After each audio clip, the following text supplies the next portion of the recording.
They say revenge is a dish best served cold. But what they don't tell you is that cold revenge requires a cold heart, a sharp mind, and the patience of a spider waiting in its web. My name is Richard Westmore, I'm 73 years old, and this is the story of how I destroyed the people who tried to destroy me. It started on a Tuesday morning in September. Nothing dramatic. No lightning bolt from heaven. Just a routine visit to my lawyer's office to review my estate planning. I'd built Westmore Manufacturing from nothing, a single machine shop in 1978 that grew into a $50 million precision engineering company. 45 years of 16-hour days, missed birthdays, and calloused hands. My legacy. My life's work. Richard, we need to talk about something, Marcus said, sliding a folder across his mahogany desk. Marcus had been my attorney for 20 years. I'd seen him handle mergers, patent disputes, and complex tax strategies without breaking a sweat. But that morning, his hands trembled slightly as he opened the folder. "What is it?" I asked, reaching for the documents. "Your son-in-law James filed a motion last week. He's petitioning the court for guardianship over you." The words hung in the air like smoke. Guardianship. The legal term for when someone is declared incompetent to manage their own affairs.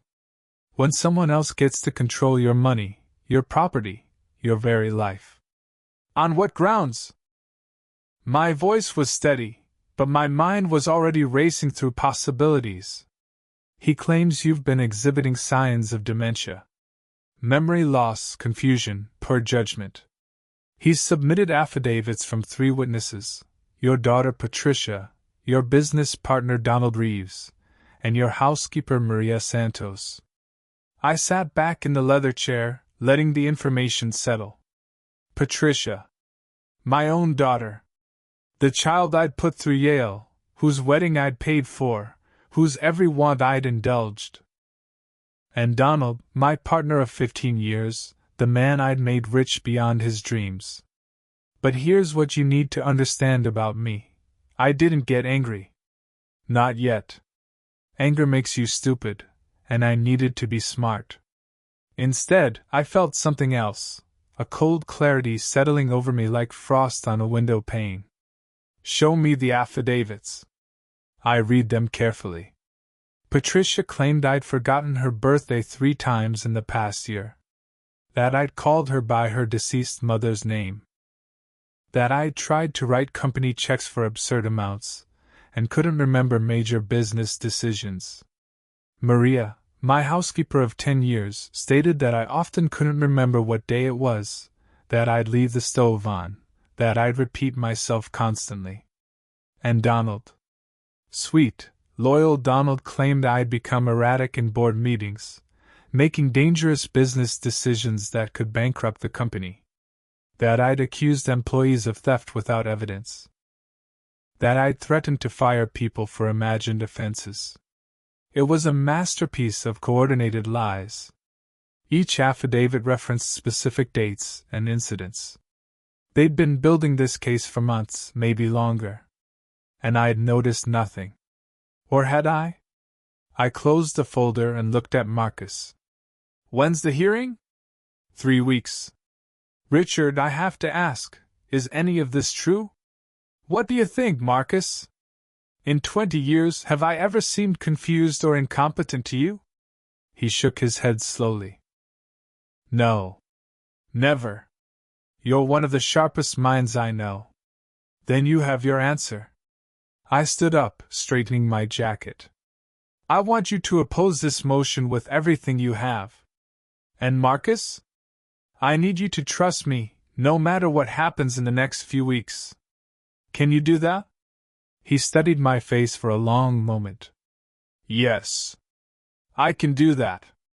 I left his office and sat in my car for 10 minutes, hands on the steering wheel, thinking.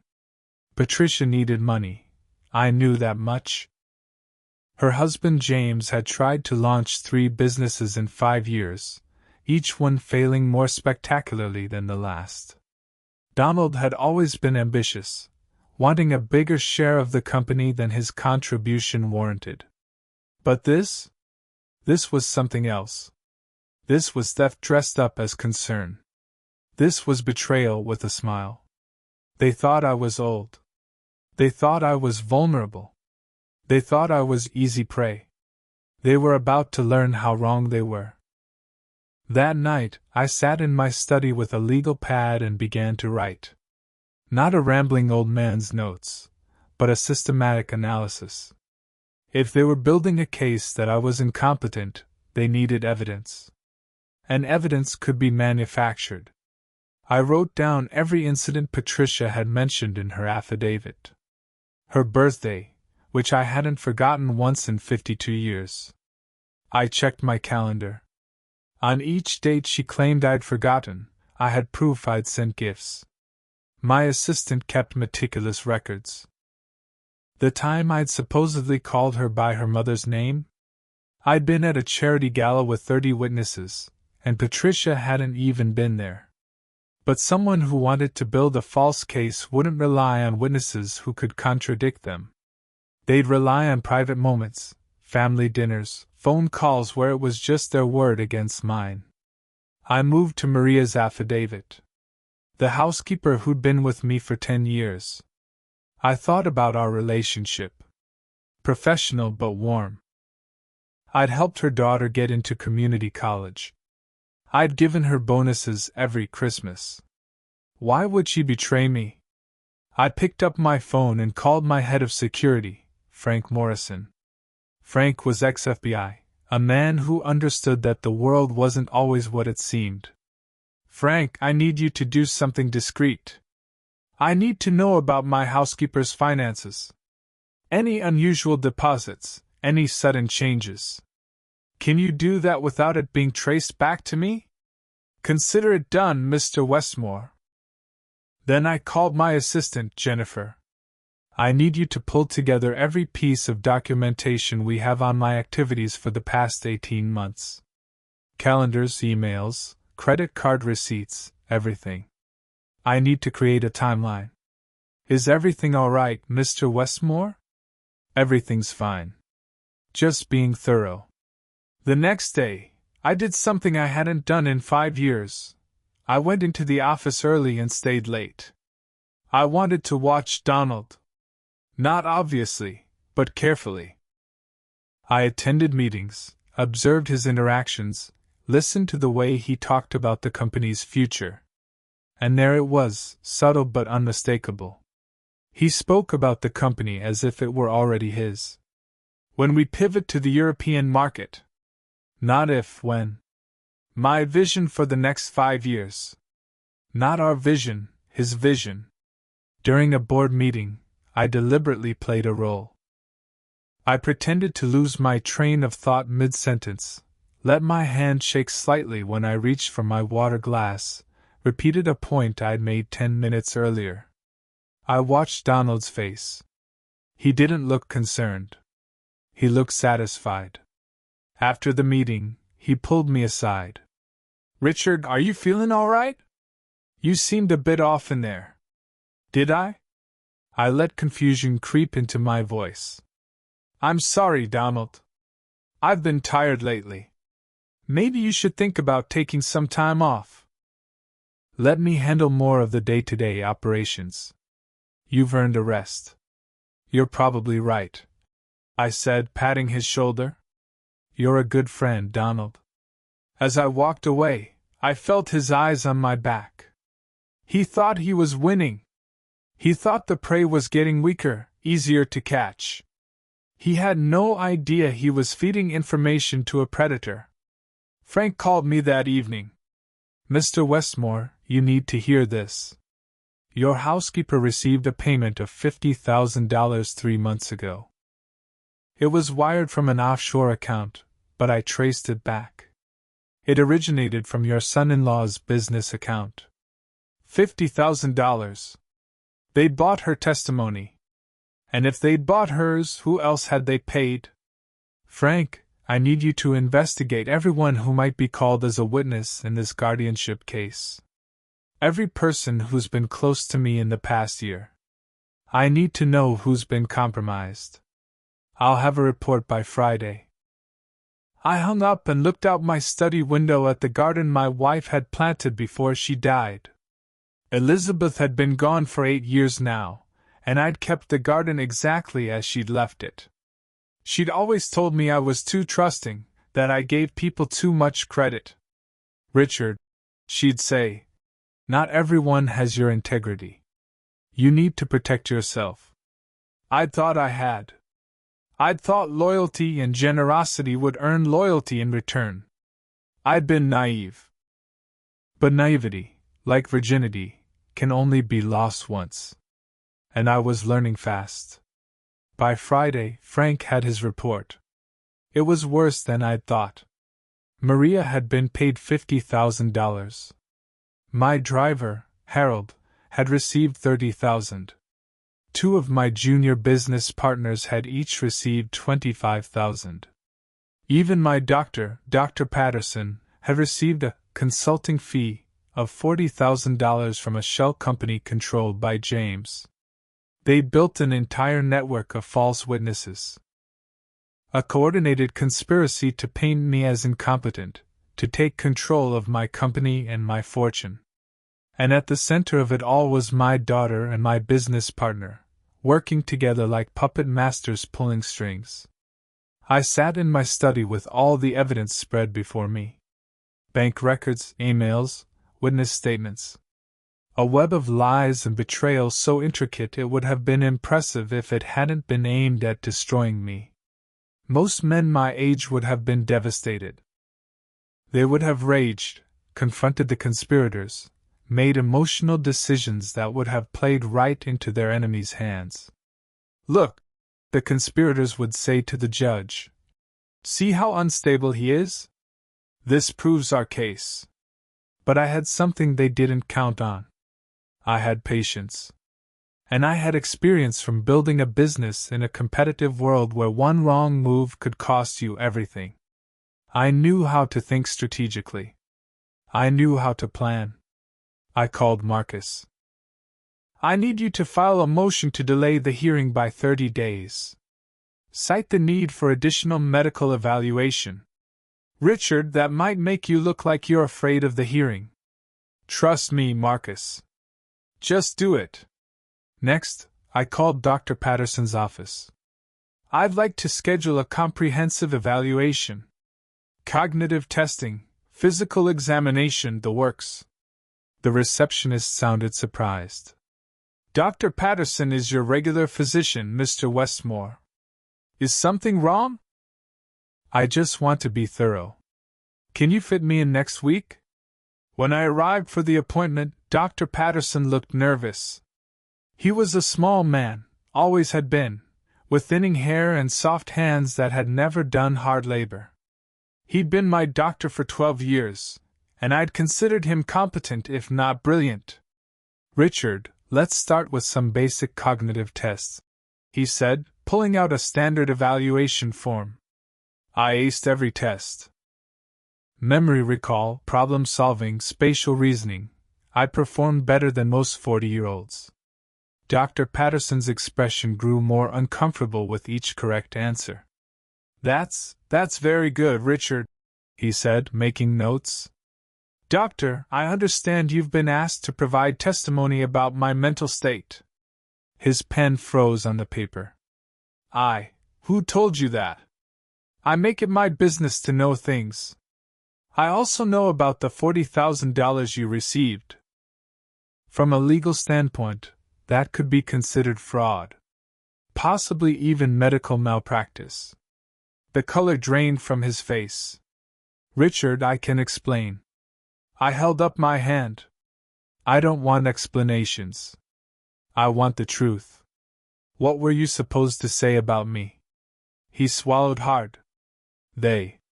James and Patricia, they said you'd been acting strangely. They asked me to review your medical records and look for signs of cognitive decline. They said they were worried about you. And the money?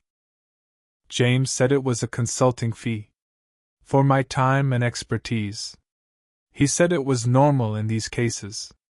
Did you find any evidence of cognitive decline in my records? No, he admitted.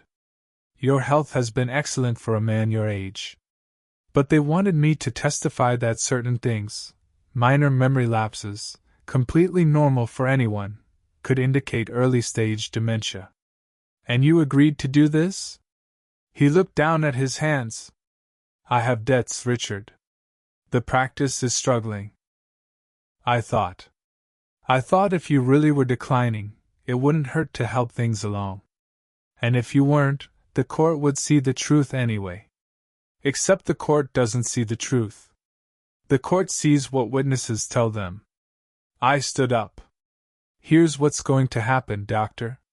You're going to write a detailed report of my examination today, documenting my perfect cognitive function.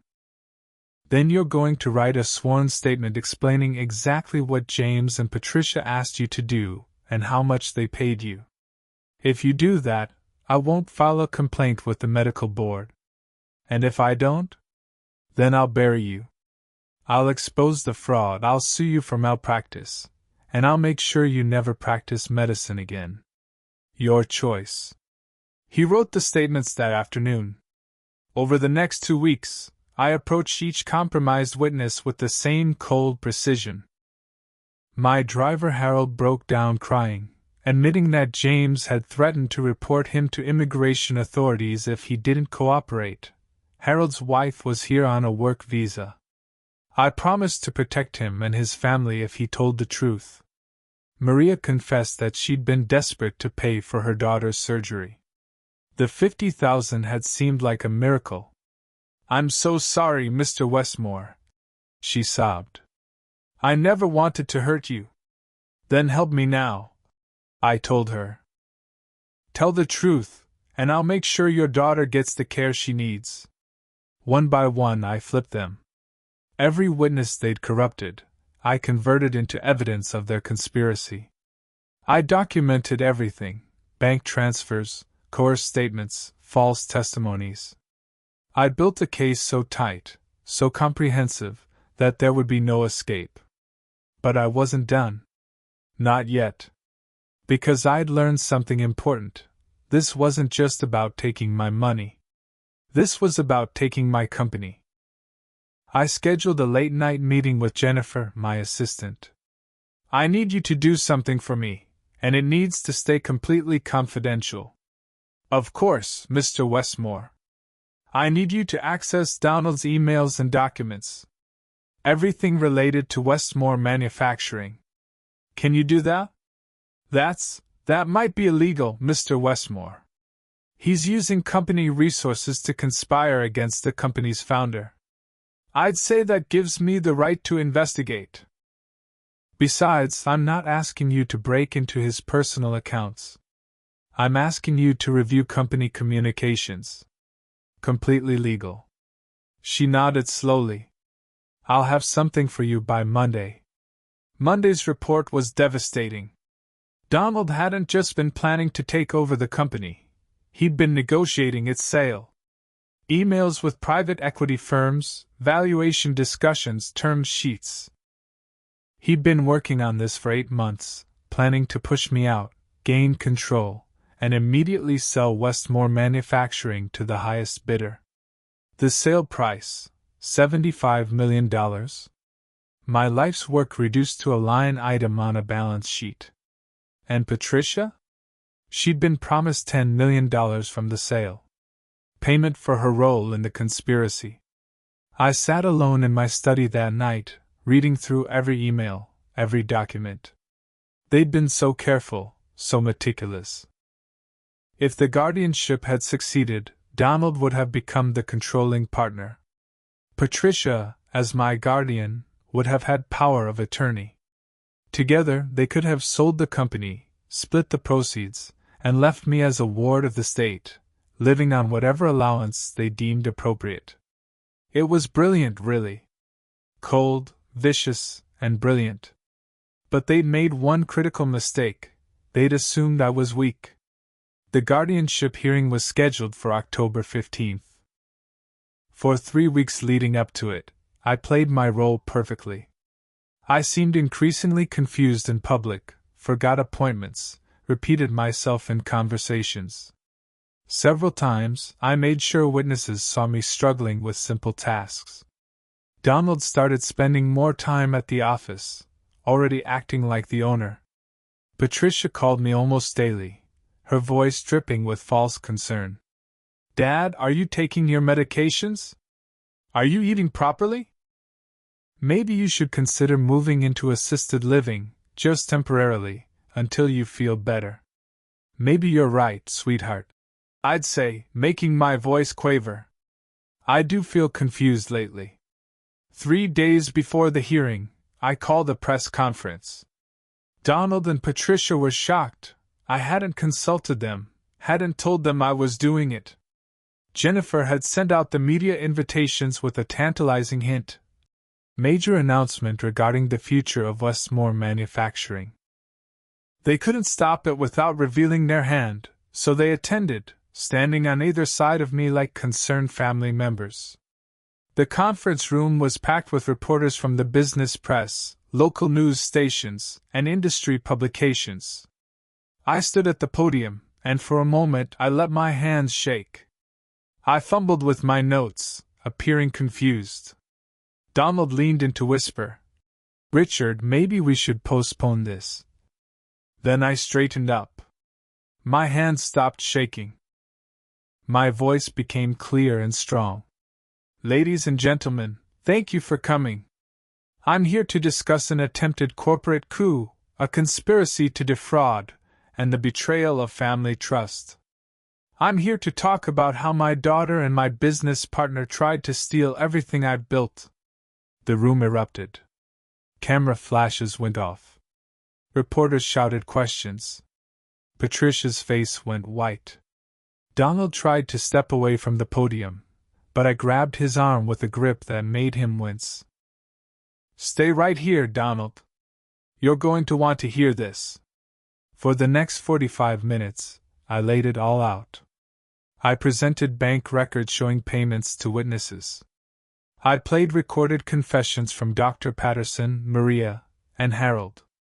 I showed emails between Donald and private equity firms.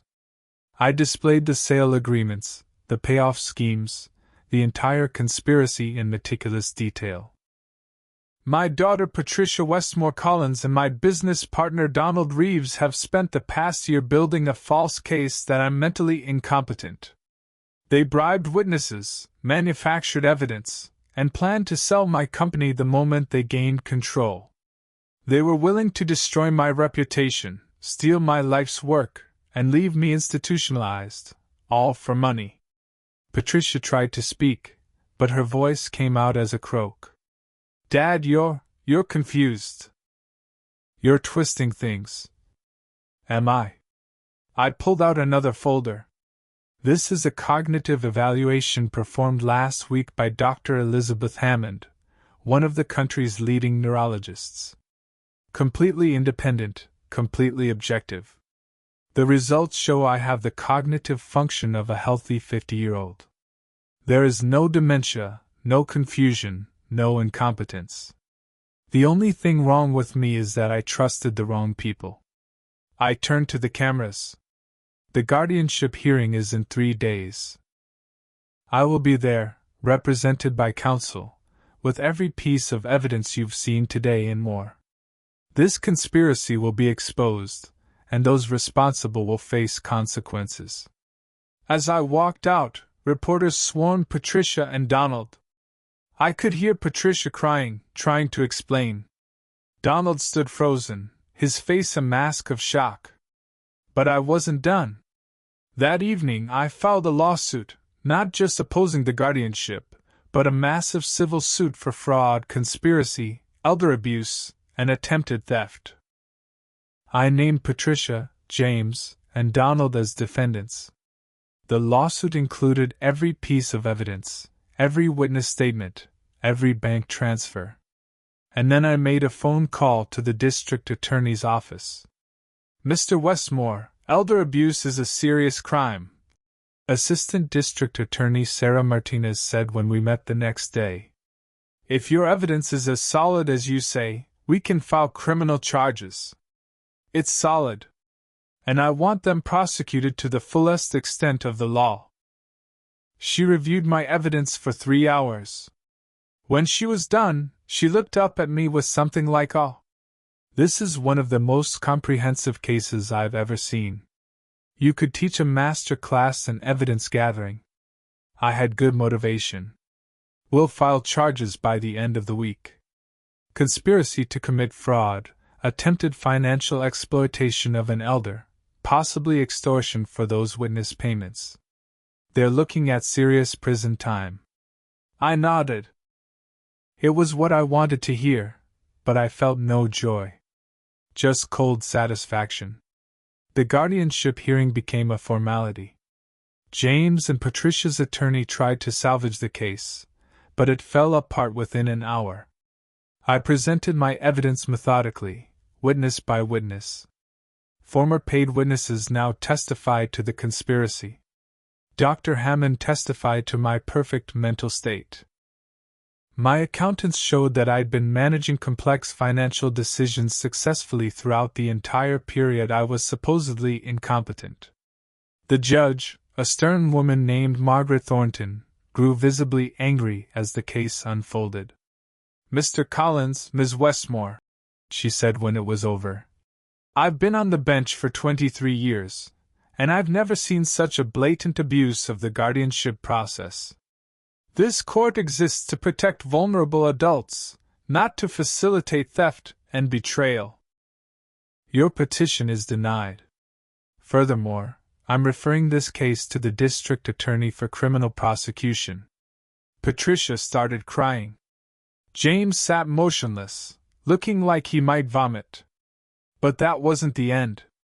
The criminal charges came next. The DA filed a 12-count indictment against Patricia, James, and Donald. Conspiracy to commit fraud, elder financial abuse, bribery, and a host of other charges. The trial took 6 weeks. Every day, I sat in the courtroom, watching them squirm. Patricia tried to claim she'd been manipulated by James, that she hadn't understood what they were doing. Donald tried to paint himself as a junior partner who'd gone along reluctantly. The jury didn't believe any of it. The evidence was too clear, too comprehensive. I documented everything so thoroughly that there was no room for reasonable doubt. They were all convicted. Patricia received 5 years in prison. James got 7. Donald got 10, as the ringleader of the conspiracy. But the legal consequences were just the beginning. I used my control of the company to initiate a hostile takeover of Donald's shares, buying them for pennies on the dollar through a bankruptcy proceeding. His stake in Westmore Manufacturing, once worth $15 million, was sold to cover his legal fees. James's 3 failed businesses? I bought the debts and called them all in, forcing him into personal bankruptcy. Everything he owned went to pay creditors. And Patricia, my daughter, the child I'd raised and loved, I didn't just let her go to prison. I made sure everyone knew what she'd done. I gave interviews to every business publication that asked. I made her story a cautionary tale about greed and betrayal. I also revised my will. Every penny that would have gone to her now goes to charity. She'll leave prison in 5 years with nothing, no inheritance, no family support, no safety net. People tell me I was too harsh. That she's my daughter, that I should show mercy. But they don't understand. This wasn't just about money or control. This was about trust, about family, about the fundamental bonds that hold society together. They tried to take everything from me while pretending to care about my well-being. They were willing to lock me away, to steal my legacy, to destroy my reputation. They showed me no mercy. Why should I show them any? It's been 6 months since the trial ended. I'm still running Westmore Manufacturing, and the company is thriving. I've brought in new partners, people I've vetted extensively, people who have proven their integrity over years of working together. I walk through my house sometimes, the house I built with my own hands 40 years ago, and I think about what almost happened. If I'd been just a little less sharp, a little less suspicious, they would have won. I'd be in some facility somewhere, drugged and compliant, while they sold everything I'd built. The garden Elizabeth planted is blooming. I've started tending it myself, something I never had time for before. There's a peace in working with my hands again, in nurturing something instead of fighting. But I'd be lying if I said I don't still feel the anger, cold and hard in my chest. They took my trust and weaponized it. They made me doubt every relationship, question every kindness. Patricia sends me letters from prison. I don't read them. Jennifer opens them, summarizes them, they're all the same anyway. Apologies, excuses, pleas for help. She claims she was desperate, that she didn't mean for things to go so far, that she still loves me. Maybe she does. Maybe in her own twisted way, she believes she was justified. It doesn't matter. Love without integrity is just manipulation with a prettier name. People ask me if I regret how I handled it. If I wish I'd been more forgiving, more understanding. The answer is no. Not for a second. I'm 73 years old. I've built a fortune through hard work and fair dealing. I've employed thousands of people, created products that improved lives, contributed to my community. I earned everything I have. And when someone tried to take it through lies and betrayal, I showed them what happens when you underestimate an old man with a sharp mind and nothing left to lose. They wanted to play chess. They thought they were grandmasters moving pieces against a confused old fool. They never realized they were playing against someone who'd been 3 moves ahead the entire time. Revenge isn't about anger. It's not about violence or loud confrontation. Real revenge, cold revenge, is about patience, planning, and precision. It's about taking everything your enemy depends on and systematically dismantling it while they watch. It's about showing them, in the most undeniable way possible, that they made a catastrophic miscalculation. It's about winning so completely that they'll never forget what it cost them to try. That's the revenge I took. And I'd do it again in a heartbeat. Because in the end, the greatest victories aren't won with strength or rage. They're won with cold, calculated intelligence and the absolute refusal to be anyone's victim. My name is Richard Westmore. I'm 73 years old. And this is how I destroyed the people who thought I was weak enough to destroy. They were wrong. Sometimes late at night, I pour myself a scotch, Macallan 25, Elizabeth's favorite, and I think about the nature of justice. The courts gave Patricia, James, and Donald what the law requires. But what I gave them was something more fundamental: consequences. In my 45 years of business, I learned that the market punishes weakness and rewards strength. That preparation beats luck. That information is power. Those weren't just business lessons, they were life lessons. When they came for me, they thought they were taking advantage of an old man's vulnerability.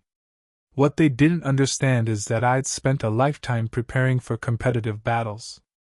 I'd outnegotiated union leaders, outmaneuvered corporate rivals, and survived 3 recessions. Did they really think a family conspiracy would be harder than that? The company is mine. The fortune is mine. The legacy is mine. And it will all go to people who earned it, who deserve it, who understand that trust is sacred and betrayal has costs. I won. Completely. Absolutely. Without mercy. And every morning when I wake up in my house, in my bed, with my fortune intact and my mind sharp, I remember, they tried to take everything. They got nothing. That's not just revenge. That's justice. Cold, perfect, and absolutely final.